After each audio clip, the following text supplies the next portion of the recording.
Assalamualaikum warahmatullahi wabarakatuh. Perkenalkan, nama saya Ulfah Nuri, Magister Pendidikan. Saat ini saya sebagai salah satu dosen di Institut Pendidikan Tapanuli Selatan, tepatnya sebagai dosen dari Prodi Pendidikan Sejarah. Nah, pada kesempatan kali ini saya akan menyampaikan video terkait dengan PDD UKT-PT saya terkait dalam bidang pengajaran, khususnya pada mata kuliah Sejarah Indonesia Masa Islam. Sejarah Indonesia Masa Islam memiliki bobot SKS 2 SKS dan dipelajari pada semester 3. Mata kuliah ini sebagai lanjutan dari mata kuliah sebelumnya yang terkait dengan periodisasi sejarah. Adapun yang dibahas pada mata kuliah ini terkait dengan bagaimana masuknya Islam ke Nusantara, bagaimana perannya Islam di Nusantara, serta proses Islamisasi di Nusantara. Metode yang saya pakai selama perkuliahan yakni ada diskusi, ada tanya jawab, DIA, Delivery Interactional Assessment, terus nanti ada penugasan, ada discovery learning. Sehingga capaian akhir dari mata kuliah ini adalah mahasiswa memiliki pengetahuan, sikap, dan keterampilan terkait dengan sejarah Indonesia masa Islam. Selanjutnya saya akan menyampaikan video pengajaran saya yang terkait dengan materi sejarah Indonesia masa Islam pada materi proses Islamisasi di Nusantara. Assalamualaikum warahmatullahi wabarakatuh. Waalaikumsalam warahmatullahi wabarakatuh. Apa kabar semuanya? Baik, Bu. Nah, ini kita ada di pertemuan kedua terkait dengan mata kuliah Sejarah Indonesia Masa Islam. Nah, materi kita hari ini tuh terkait dengan bagaimana sih teori kedatangan Islam dan seperti apa proses Islamisasi di Indonesia. Tapi sebelum itu Ibu mau cek kehadiran saudara. Nah, yang harus saudara jawab nanti kalau nanti Ibu panggil, contohnya si Romaika Siregar, yang harus saudara jawab itu udah bersyukur nggak hari ini? Atau apa sih yang saudara syukuri hari ini? Gitu. Bisa? Bisa?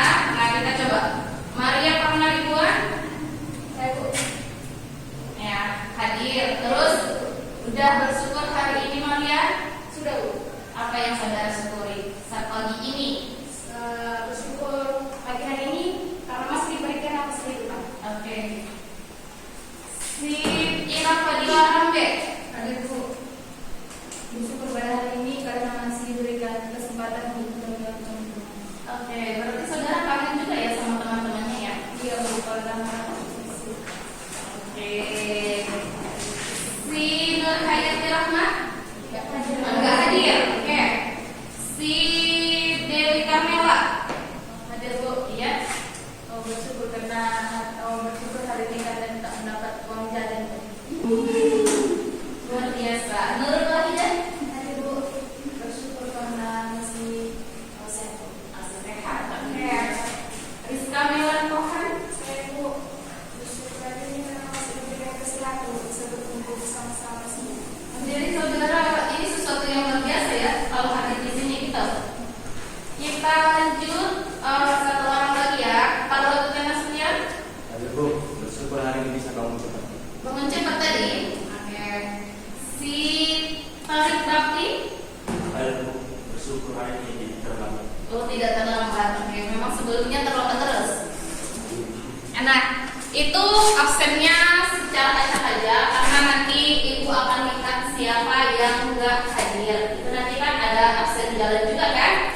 Nah, itu adalah suatu sugesti bagaimana sih kita harus bersyukur, bagaimana sih kita harus berterima kasih sama Sang Pencipta karena memang sudah banyak ngasih kesempatan, banyak ngasih kesehatan sehingga bisa masuk di kelas ini. Nah, terus terkait materi kita hari ini itu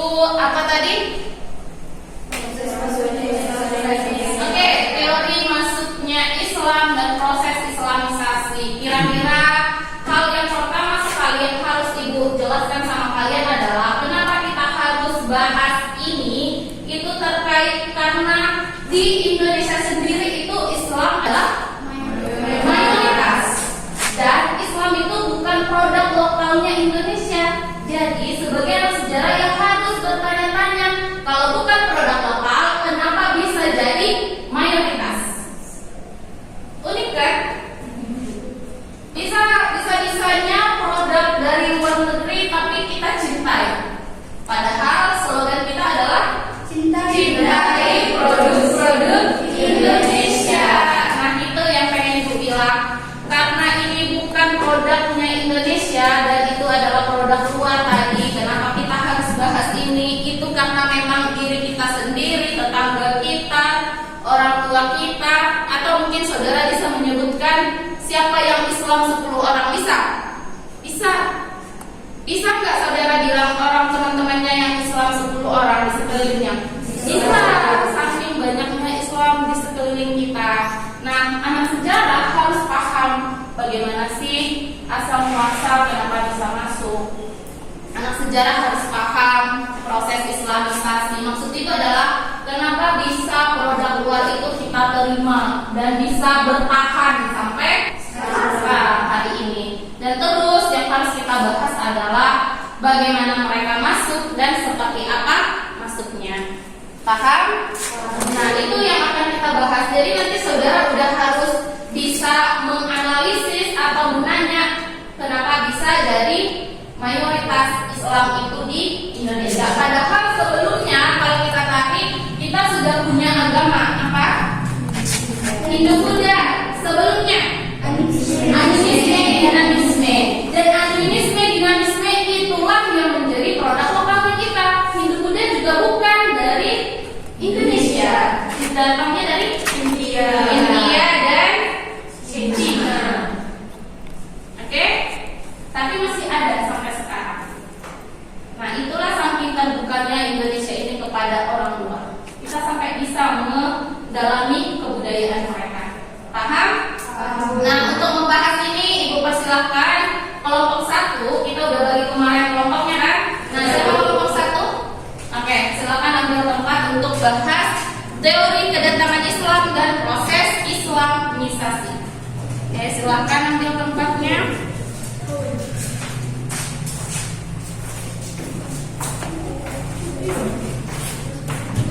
Nah, ambil bangkunya. Diskusi seperti sebelumnya.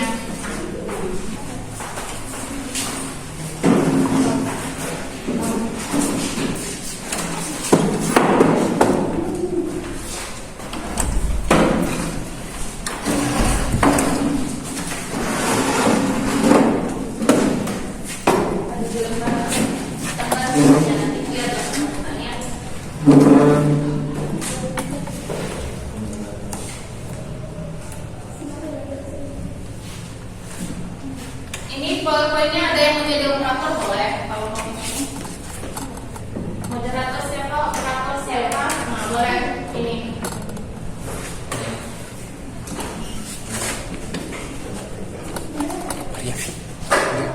Maria.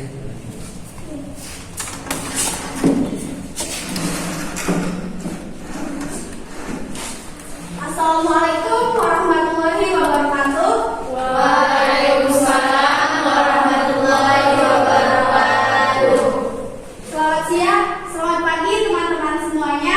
Pagi. Kami di sini akan membawakan materi kami yang berjudul proses Islamisasi di Nusantara. Sebagai penyanyi pertama teman kita Maria Pasuban dan saya sendiri sebagai moderator Aulia Ramadhani dan operator kita Oke, kalau saya bilang cantul, teman-teman nyaut dengan cakap betul ya. Oke, sekali lagi cantul. Cakap betul. Kepada penyanyi pertama saudari Maria saya persilakan.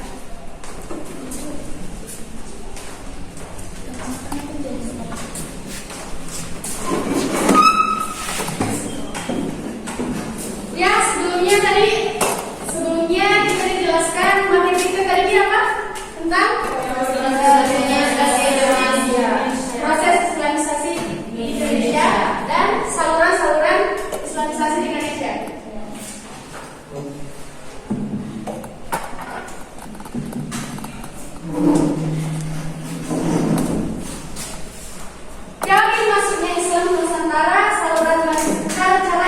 Islamisasi di Nusantara.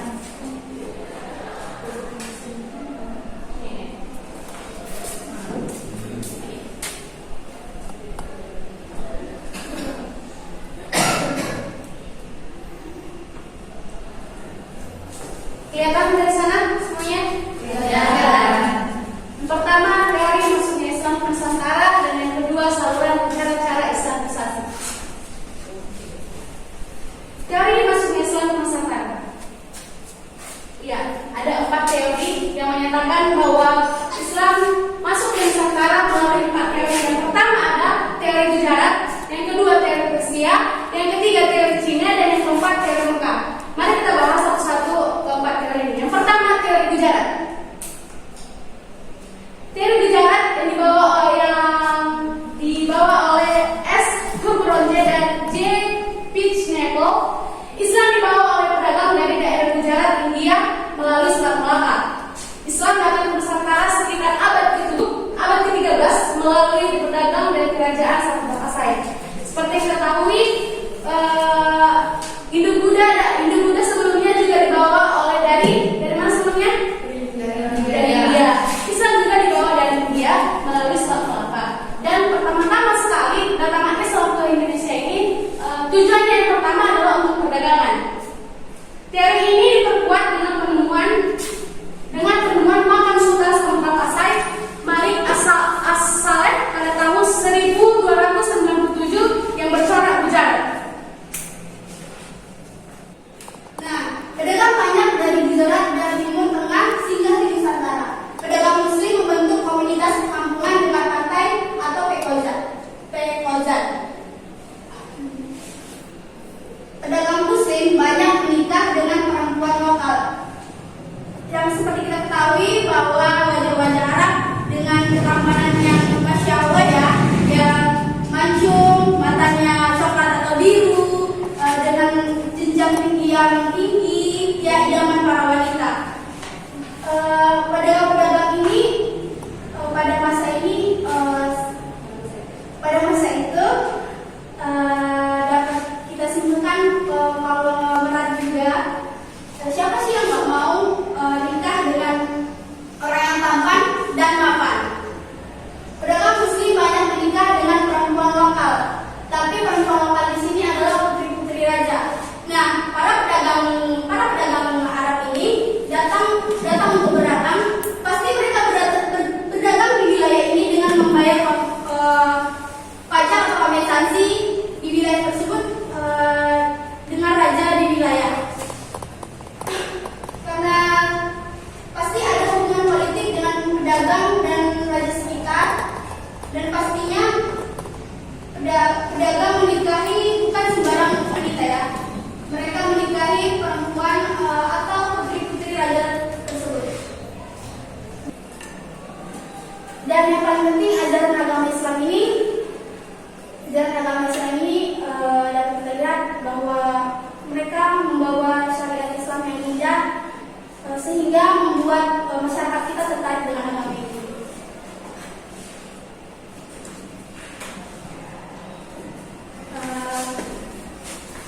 Pada teman-teman, sekian hasil presentasi kami. Kepada teman-teman yang ingin bertanya, saya akan silakan.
sebagai retorik saya persilakan untuk bertanya.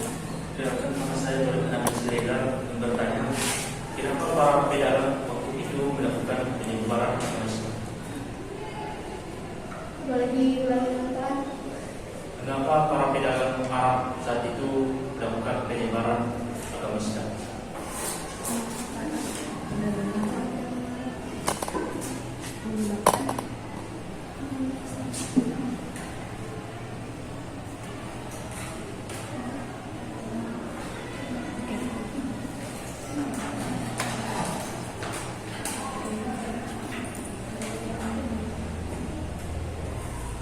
Pada teman yang lain, pada saudari Dewi saya persilakan untuk bertanya. Jadi saluran Islamisasinya ada beberapa, termasuk perdagangan, tasawuf, pendidikan, kesenian, pernikahan, dakwah dan politik. Dan yang menjadi pertanyaan saya di sini adalah bagaimana peran pedagang Muslim dalam proses Islamisasi di Indonesia? Bagaimana? Pedagang Muslim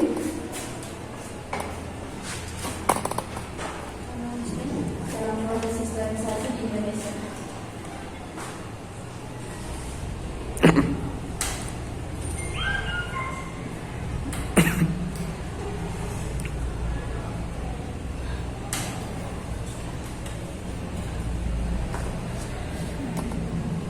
Terima kasih kepada teman-teman sudah memberikan pertanyaan kepada kita.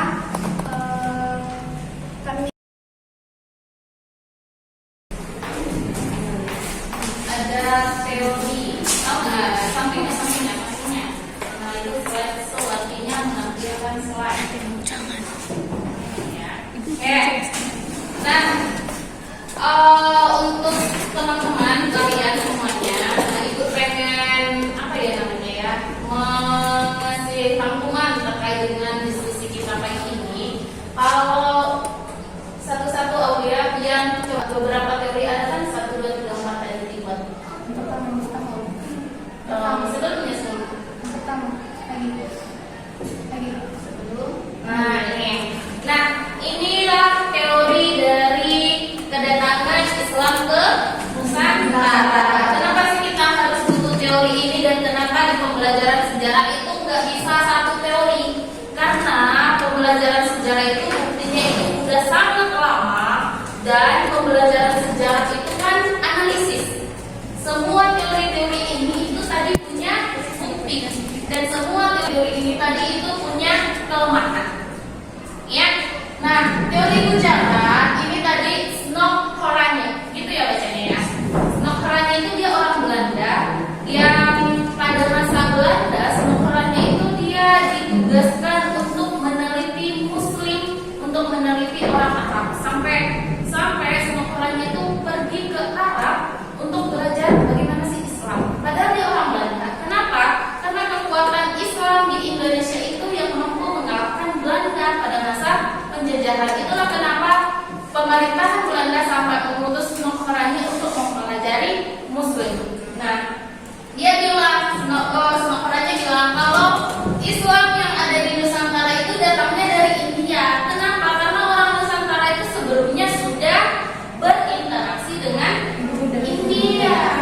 Nah, itulah yang membuat dari Snokhoranya orang India yang Muslim, terus nanti dia yang menyebarkannya ke Nusantara. Nah, kalau tadi teori Persia karena persamaan tentang budaya. Nah, itu tadi yang dibilang itu benar. Untuk perayaan 10 Muharram, kalau kalian ingat sejarahnya terkait dengan pembunuhan cucu Rasulullah si Husain sampai dipotong kepalanya. Nah, masih ingat itu ceritanya? Nah, itulah yang masih kita peringati sampai hari ini. Inti peristiwa Tabuk itu tadi di Pariaman, Sumatera Barat.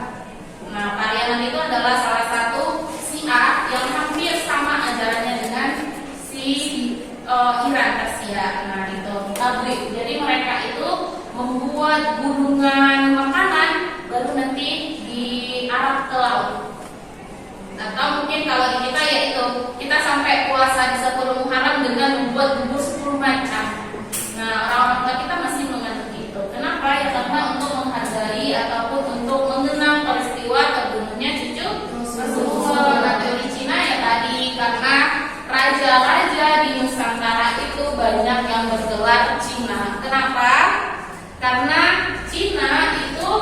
sudah berinteraksi dengan orang Indonesia sebelumnya orang Nusantara. Jadi keturunannya orang Cina itu masih keturunan orang Indonesia itu masih menggunakan nama leluhurnya. Dan yang terakhir, nah ini yang paling terkenal adalah teori Mekah. Ya, Islam itu datang langsung dari Mekah, orang Arab. Kenapa? Karena kita sama mazhabnya dengan orang Mekah. Mazhab kita apa? Syafi'i. Dan di Mekah juga mazhabnya mayoritas Syafi'i. Dan itulah yang menjadi bukti dari Buya Hamka mengatakan Islam itu tidak dibawa dari India, tidak dibawa dari Cina, tidak dibawa dari orang yang tapi dibawa langsung dari orang Mekah, orang Muslim langsung yang datang ke Mekah. Nah, kenapa mereka datang? Nah, itulah bahasanya ke saluran Islamisasi. Coba, ada beberapa poin tadi. Next.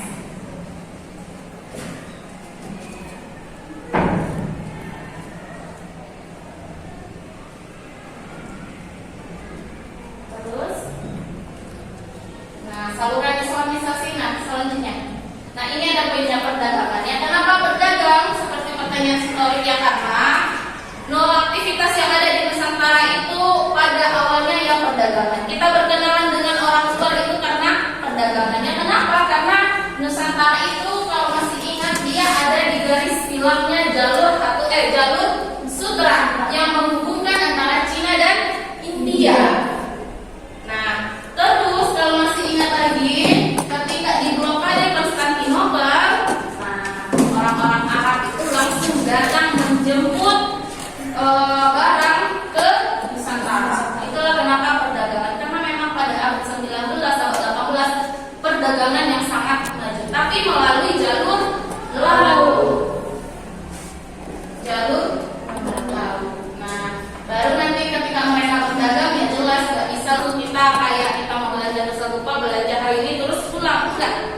Mereka harus menunggu angin musim. Jadi ya karena ada sampai 3 bulan 6 bulan di Nusantara ya jelas laki-laki yang datang dari Mekah Persia tadi yang melakukan pernikahan dengan orang Nusantara pribumi. Ya, kalau umpamanya melakukan pernikahannya asalnya harus Islam dan banyak yang mau ya sama seperti tadi kata Ulia. Karena kenapa banyak yang mau? Karena saudara ini tuh sudah dianggap tampan dan nampan. Nah, selanjutnya ya tasawuf. Setelah ada pernikahan, terus nanti ketika mereka berkembang biak, nanti akan ada sebuah komunitas. Lama kelamaan akan sebuah muncul desa. Nah, untuk mendidik anak-anaknya kan ada yang namanya pendidikan. Nah, mulailah dari situ. Ada yang namanya dakwah. Dakwah juga datangnya bersamaan dengan perdagangan. Baru nanti tasawuf. Tasawuf ini adalah masih ingat dengan kalau kita bahasanya suluk apa? Berzikir, berdiam diri, mengharap ridho kan? Nah ini tasawuf. Dan terus biasanya orang-orang yang sudah tinggi religiusnya itu bisa memberikan sebuah pengobatan, percaya atau enggak. Nah itu. Nah ini bisa memberikan sebuah pengobatan. Atau mungkin kalau di kita ketika nanti ada penyakit, biasanya ada yang demam, nah dikasih ayat, nah bisa ada yang sembuh. Nah percaya atau enggak itu adalah ilmu tasawuf. Nah ketika seseorang ini umpamanya sudah belajar kepada orang yang tadi yang tinggi ilmunya dan ternyata dia mendapatkan sebuah tadi contohnya kesembuhan, kagum dengan ajaran itu. Mulai dari mendudukinya, baru dakwah juga tadi diselingi dengan kesenian. Jadi menyebarkan agama Islam itu oleh Wali Songo ya dengan wayang, ya dengan jalan ke beberapa penduduk untuk mendakwahkan Islam tapi dengan pendekatan budaya Indonesia. Wayang. Kalau yang Hindu-Buddha yang diceritakan itu adalah Sinta dan Rama. Kalau di masa Islam yang diceritakan kisah-kisah. Nah itu kalau politik ya udah jelas. Nah tadi nikahnya anak yang udah dinikahkan ya otomatis si putri akan bilang sama ayahnya untuk Islam, sama ibunya untuk Islam, saudaranya untuk Islam. Dan ketika ayahnya sudah Islam, kerajaan itu udah Islam, ya otomatis akan diikuti oleh rakyat. Nah, itu materi kita hari ini. Ada yang kurang jelas? Pas? Nah, untuk kelompok kedua minggu siapa? Oke. Nah, kelompok 2 minggu depan itu bahas sesuai dengan apa yang kita udah edukasi yang kita bahas di pertemuan pertama kontrak perkuliahan. Jadi nanti kelompok 2 juga buat yang namanya PowerPoint. Oke? Paham? Nah, sampai di sini materi kita hari ini. Ibu harap semua saudara tetap semangat seperti ini sampai seterusnya. Ya, nggak hanya di pertemuan awal, tapi juga di pertemuan akhir juga semangat. Jangan bolong-bolong kehadirannya, jangan titip-titip absen, dan tugasnya semuanya diselesaikan.